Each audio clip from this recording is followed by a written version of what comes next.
to Fit Muscle and Joint Clinic. With me is JR. We're at Solution One CrossFit. We're going to go over our Pigeon Stretch for hip mobility today. Now, hip mobility is vital for everyday activities, bending over, sitting down, but it's especially important when you get into the gym and you're doing these deep squat movements. In fact, anyone that comes into our clinic with low back pain or lower extremity pain, we're always checking the hips. Okay, so for the Pigeon Stretch, JR is going to get down on the ground, one leg forward and one leg back. One thing we want to emphasize here is a nice, safe, neutral spine. So limit twisting in the spine, try to keep a flat back, no rounding in the lumbar area, or else that can add a lot of compression to the structures of the low back. To keep a neutral neck, just a light chin tuck is all that's necessary. Good position of the leg would be a 90-degree angle at the hip, so we're fighting to bring the foot forward here.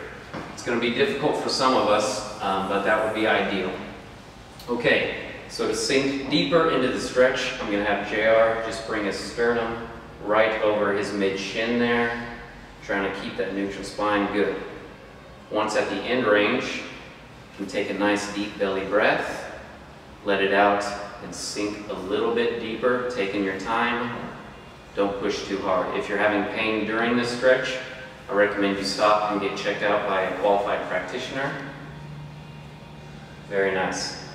We want to do this 15 to 30 seconds each side to your tolerance, of course. This is really going to get a good stretch through the external hip rotators and deep posterior capsule of the hip. And that's our Pigeon Stretch.